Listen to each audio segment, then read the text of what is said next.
الحمد لله الذي بنعمته تتم الصالحات وبفضله تتنزل الخيرات والبركات وبتوفيقه تتحقق المقاصد والغايات. أما بعد, my brothers and sisters in Islam, I remind myself and you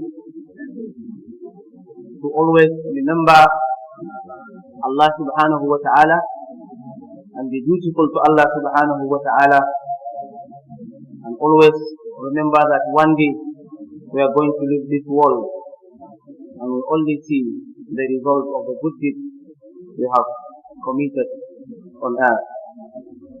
Allah subhanahu wa ta'ala says in the Quran, take from their wealth a charity by which you purify them and cause them to grow. Allah subhanahu wa ta'ala also says in the Quran, the example of those who spend their wealth in the way of Allah is like a seed that grows 7 years. In every ear are 100 grains. Ayyuhal ikhwah, from the greatness of this religion is that it does not regard poverty as an unavoidable destiny.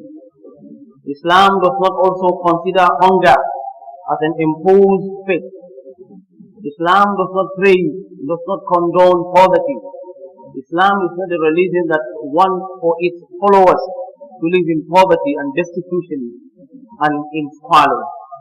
Rather, Islam it established a just and compassionate system that is built on hard work, that is built on charity, on zakah, and on waqf.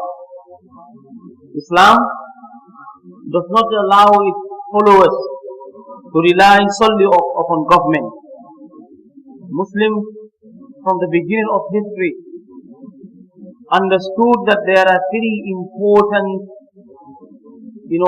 segments of the economy. They know that there is the public sector of the economy, and so the government has its own part of the responsibility of development. Government has a responsibility in relation to job creation, in relation to moving the economy, in relation to fighting poverty, in relation to empowering the society. But then government is not the only sector of the economy that has that responsibility. From the beginning of Islam, Muslims understood that in addition to the role of government, there is another very important sector of the economy, which is the private sector. And that is why the companions of the Prophet sallallahu alaihi wasallam, and indeed the Prophet sallallahu alaihi wasallam himself, engaged in business. He was engaged in agriculture. The Prophet sallallahu alaihi wasallam engaged in rearing animals, and he tells us that kuntu ar'aha ala qararita li ahli Makkah. He was doing it on behalf of the people of Makkah, and they were paying him. And the Prophet sallallahu alaihi wasallam also engaged in trade, rihlat ash-shita'i wa sayf. And the companions of the Prophet sallallahu alaihi wasallam, the Abu Bakr, the Umar, the Uthman, the Alis, the Abdul Rahman, the Sa'd ibn Abi Waqqas, and other companions of the Prophet sallallahu alaihi wasallam actually engaged in private businesses as sources of income for themselves, and thereby developing a robust private sector in Medina. And the Prophet sallallahu alaihi wasallam came and established a market for them. He said, this place serves as your market, and we will not charge taxes, and you should know that there is no riba in this market. That is the second sector of the economy that has to actually thrive before you can fight poverty, and before you can solve the problem of unemployment in the society. The third sector of the economy is the voluntary philanthropic sector, the Islamic social finance sector, which has to do with zakat, which has to do with waqf, which has to do with other charities. This also started from the time of the Prophet ﷺ when he migrated to Medina. We remember that at the time of the Prophet ﷺ, there wasn't a ministry for water resources. It was the waqf of Uthman radiallahu anhu that provided water for the people. Bayruha, Ruma, that Uthman radiallahu anhu purchased and dedicated as well. So you need the philanthropic sector. Whenever people were suffering, the Prophet ﷺ will quote verses of the Quran that talk about the importance of charity, support them. The Prophet ﷺ will encourage Umar ibn al-Khattab to do work of his farmland in Khaybar. All this showing us that we need this very for the society to fight the problem of poverty. The Muslim Ummah today in Nigeria over-relies on what the government will do, and that is why we suffer the problem of poverty. Today the Muslims constitute the large segment of those living below the poverty line. If you talk about poverty, it has become a Muslim phenomenon. If you're talking about other aspects of, other indices of poverty like illiteracy, like lack of access to basic needs of food, clothing and shelter, like lack of access to health care, all these are problems associated with the Muslim Ummah. Why are the Muslims suffering this type of suffering? It's because we think that government has to come. And when we talk of government, even we are only referring to the government at the center. We are waiting for the president, if it is Obasanjo, to come down and solve the problem. If he fails, we wait for the next person after him, that are going to solve the problem. If he fails, if he leaves, we now change the mantra, talking about Jonathan. And if he goes, we say that we are waiting for the Buharis of this world to come and solve our problem of poverty. If he goes without solving the problem, we now blame the present government. Yes, they have the responsibility to solve the problems of the society, to do the best in terms of, providing the enabling environment for us, to address the problem of insecurity, to address this. But then, no country in the world relies on the federal government or even all aspects of government, all levels of government to solve all its problems. Go to different parts of the world that we make reference to.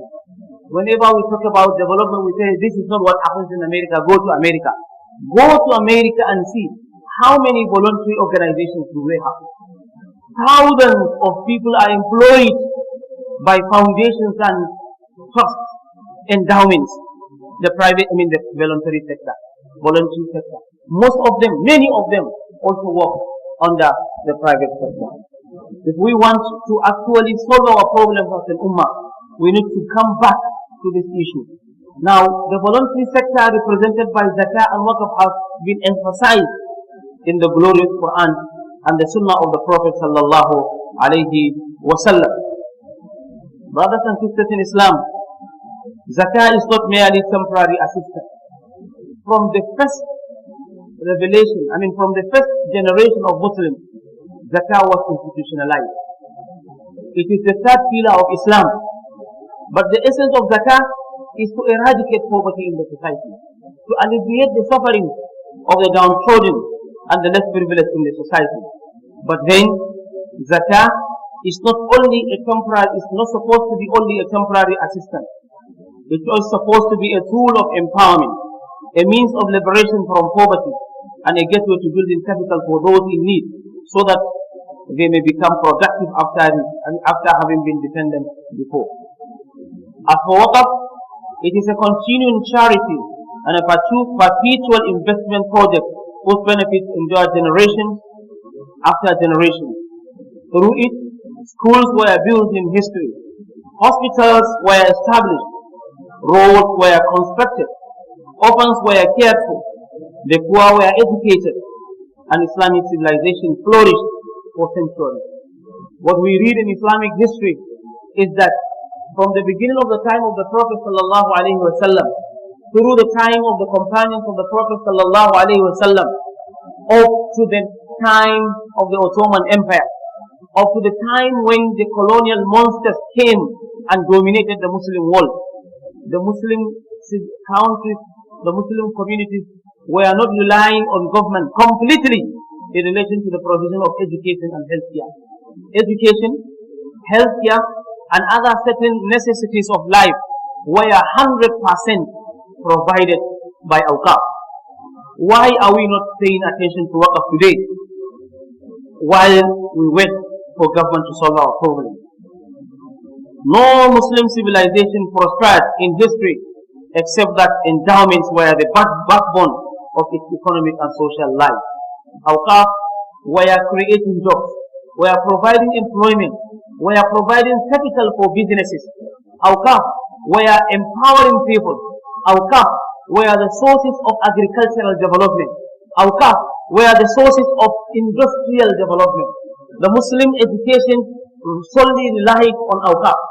If you are talking about roads, if you are talking about bridges, if you are talking about whatever you are talking about, there were awqaf that were dedicated for that, and that was how the Muslim society was able to thrive.